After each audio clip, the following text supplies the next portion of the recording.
The Galactic Xenobiology Institute had 3 absolute rules. Rule 1, never approach a Class A predator without proper containment protocols. Rule 2, never attempt communication with species classified as dangerously intelligent. Rule 3, under no circumstances should anyone ever allow a human near the specimen containment areas. Dr. Wechsler had broken all 3 rules in the span of 15 minutes. It started when the Institute received an unusual specimen from the Outer Rim territories. It was found drifting in a damaged escape pod, the only survivor of what appeared to be a pirate attack on a research vessel. It was massive, nearly 3 meters tall when it stood on its hind legs, covered in dense black fur with bioluminescent markings that pulsed with its heartbeat. Its jaws could crush duraplast, its claws could shred battle armor. Its computer designated it as species unknown, threat level critical, behavioral pattern apex predator. Everyone called it the Shadow. For 6 weeks, the Shadow had been kept in the most secure containment cell the Institute possessed. It refused to eat. It refused to interact with any scanning equipment. It had injured 3 remote drones and destroyed 2 observation cameras. The creature spent its time pacing the perimeter of its cell, those bioluminescent markings pulsing in what the behavioral analysis AI interpreted as extreme distress and aggression. "We should euthanize it," said Krentok. His 4 eyes blinked in sequence as he watched the security feed. "Absolutely not," Wechsler replied, feeling guilty. "This is a completely unknown species. We need to understand it. We need to find a way to communicate. It's been 6 weeks. The creature is dying. Look at it." Wechsler looked. Krentok was right. The Shadow's movements had become slower, less coordinated. Its bioluminescent markings were dimming. Whatever this creature needed to survive, the Institute wasn't providing it. "I'm bringing in a specialist," Wechsler said. "What kind of specialist could possibly—" "A human." The room went silent. Every member of the research team turned to stare at her. "You can't be serious," Krentok said. "Humans are unstable. They're emotionally volatile. They form irrational attachments to things. They're the only species in the galaxy that successfully communicates with predators," Wechsler finished. "They have thousands of years of experience domesticating dangerous creatures on their death world.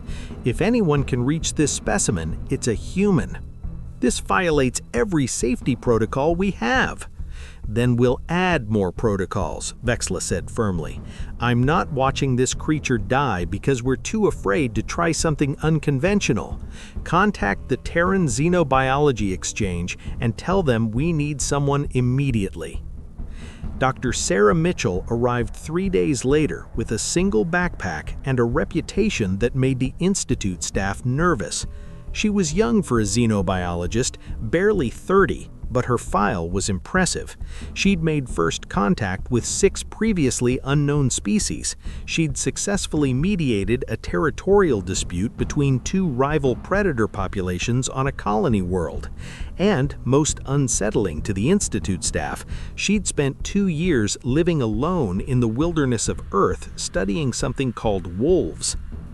"So," Sarah said, watching the security feed of the Shadow's cell, "so you've got a scared, isolated predator that's been locked in a box for 6 weeks with no social contact, no environmental enrichment, and no attempt to understand its behavioral needs. And you're surprised it's not doing well?" Wechsler's tentacles drooped. "When you put it that way—" "Let me be very clear," Sarah interrupted, her eyes never leaving the screen. "This isn't aggression. Look at the pacing pattern. Look at the way it keeps returning to the same corner. Look at those bioluminescent patterns." She pointed. "That's not a threat display. That's loneliness. This creature is grieving." "Grieving? How can you possibly—" "Because I've seen it before, in wolves, in primates, in dozens of social species. This is a pack animal. It lost its pack. It's been alone in a strange place, surrounded by sounds and smells it doesn't understand, with no one to communicate with. She turned to face Vexla. It's not trying to escape, it's trying to find its family. Krentok scoffed. You're anthropomorphizing, projecting human emotions on an alien creature. No, Sarah said quietly, I'm recognizing patterns that exist across hundreds of species, human and non-human. Social bonding isn't unique to Earth. It's a survival strategy that evolved independently across the galaxy. This creature needs companionship, it needs connection, and if we don't provide it, it's going to die. So what do you propose? Vexla asked. Sarah smiled. I'm going in there. The entire research team erupted in protest. Krentok's mandibles clicked in alarm. Absolutely not. That creature could kill you in seconds. Probably, Sarah agreed, but it won't, because I'm not going to give it a reason to. I'm going to show it that I'm not a threat, that I'm trying to help, that it's not alone anymore. This is insanity. This is xenobiology, Sarah corrected. Look, you can keep me behind barriers if you want. Start with just letting me be in the same room. Let it see me, smell me, hear me. Let it get used to my presence. We build trust slowly. Vexla was quiet for a long moment. Then she said, We'll set up a secondary containment field. You'll be protected. But Dr. Mitchell, if anything goes wrong, I know. Trust me, I know. They set up the barrier field in the observation room adjacent to the shadow cell. Sarah sat on the floor, cross-legged, visible through the transparent wall. She brought nothing with her except a data pad and a small speaker. The shadow noticed her immediately. It stopped pacing and stared at her with eyes that reflected light like mirrors.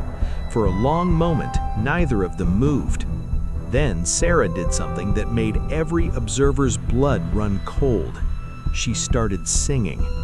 It wasn't anything sophisticated, just a soft, rhythmic humming, a lullaby her mother used to sing, the kind of sound that spoke of safety, of comfort, of home. The shadow's head tilted. Sarah kept singing, keeping her body language relaxed and non-threatening. She didn't make eye contact. That could be seen as a challenge. She didn't make sudden movements. She just sat and sang and let the creature observe her. After an hour, the shadow lay down, not in the corner where it usually cowered, but near the transparent wall, its bioluminescent markings pulsing in a slower, calmer rhythm. After 2 hours, it fell asleep. Impossible, Krentok whispered. It hasn't slept since we captured it. Sarah didn't respond. She just kept humming, watching the creature's chest rise and fall with steady breaths. Over the next week, Sarah spent 8 hours a day in that observation room. She sang, she talked, even though the creature couldn't understand her words. She brought food and ate it in front of the shadow, showing it that sustenance was available and safe. She mirrored its body language. When it paced, she walked slowly around her side of the barrier. When it rested, she sat. Slowly, impossibly, the shadow began to respond. It started bringing objects to the transparent wall, pieces of debris from its cell, a damaged piece of its escape pod that had been left in the containment area. Not aggressive, not throwing them, placing them carefully, then backing away and watching Sarah's reaction. It's gifting, Sarah explained to the fascinated research team. Social bonding behavior. It's trying to share resources, trying to build a relationship. This is extraordinary, Vexla said. In 6 weeks, we learned nothing. In 7 days, you've established communication.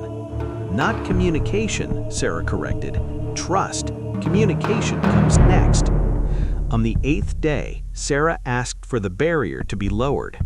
Absolutely not, Krentok practically shrieked. It's ready, Sarah insisted. Look at the behavioral markers, the gift-giving, the mirrored resting patterns, the way it positions itself. It's inviting me into its space. It's asking for connection. Or it's luring you into a trap. Then keep the emergency protocols ready. But I'm telling you, this creature doesn't want to hurt me. It wants a friend. Vexla made the decision. Lower the barrier, but Dr. Mitchell, if anything goes wrong, I know. Trust me, I know. The barrier dissolved. For the first time in 6 weeks, the shadow had access to another living being. It approached slowly, cautiously, its massive form moving with surprising grace. Sarah remained seated, hands visible, breathing steady. The creature came within a meter, then half a meter. Then it did something that made the entire research team gasp. It lowered its head and pressed its forehead against Sarah's shoulder. The gesture was unmistakable across 1,000 species. Submission, trust, a request for comfort.